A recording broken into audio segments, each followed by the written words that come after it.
So some of the facilitators that we saw included this having the same expectations for all of the students. So we think about this in terms of possibly school-wide positive behavior support. So thinking of that like tier 1 level of support, having the same level of expectations.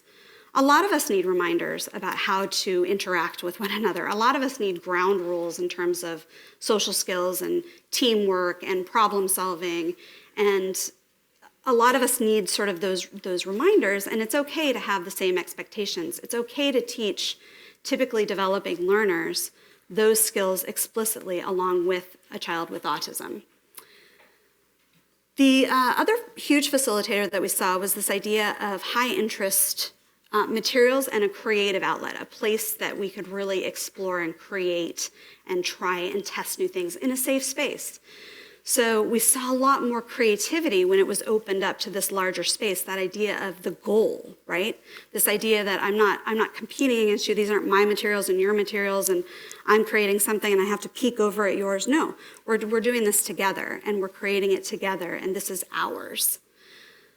The idea of joint focused and shared interest obviously is big here, right? And so when I initially designed this study, I didn't go into it with those ideas from adults with autism in mind. It was only after when I started doing some research to back up some of my findings in the descriptive study that I found that these were things that adults with autism recommend to us.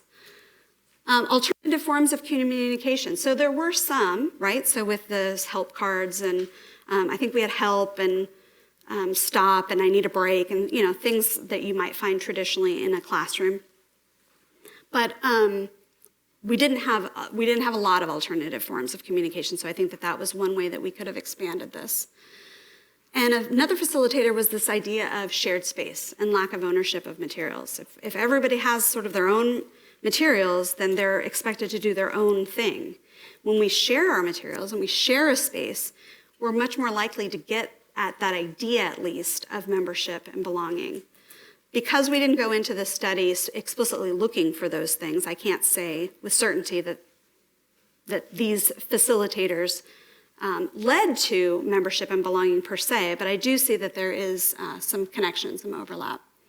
Some of the barriers were social initiations, and so I think in the future embedding a little bit of peer-mediated support or peer-mediated pivotal response training would be great.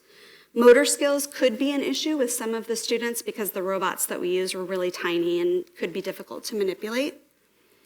And intrusive prompting on the part of the BCBAs. So these were very highly trained BCBAs and RBTs.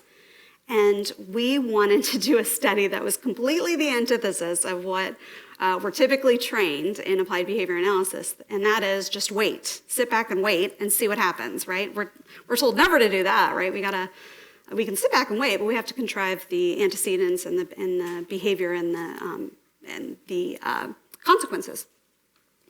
So we saw a little bit of too much intrusive prompting, so a little bit too much of the idea that I want to jump in and help you learn how to code, rather than let's see what happens when you struggle a little bit. Let's see what happens when you can't do this initially. Do you turn to your partner? Do you ask for help? Do you have a partner spontaneously show you? Materials that promote isolation, obviously, another barrier, and then untrained peers and assistants who help by doing, we saw that often. So this idea that the academic skills of coding, getting it right, were almost more important than the soft skills of being able to work together and work in a team and communicate together and problem solve. So how does instruction of soft skills fit within PBS? The last presentation did a really great job, I think, of showing some illustrated examples of that, but a separate social skills curriculum might not be needed. Maybe we don't need that initially, right? Maybe we don't start there. Maybe that is a tier 2 or a tier 3. Maybe we don't start by assuming that individuals with autism spectrum disorder need a separate social skills curriculum. Many social skills can be addressed as part of the overall curriculum, and we're seeing this again more and more, especially in British Columbia, with the core competencies being those things that were traditionally thought of as soft skills.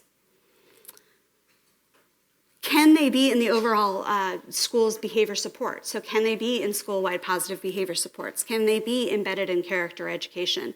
Can they be embedded in restorative justice practices? On the other hand, students with autism are less likely to be included in those universal supports. We know that.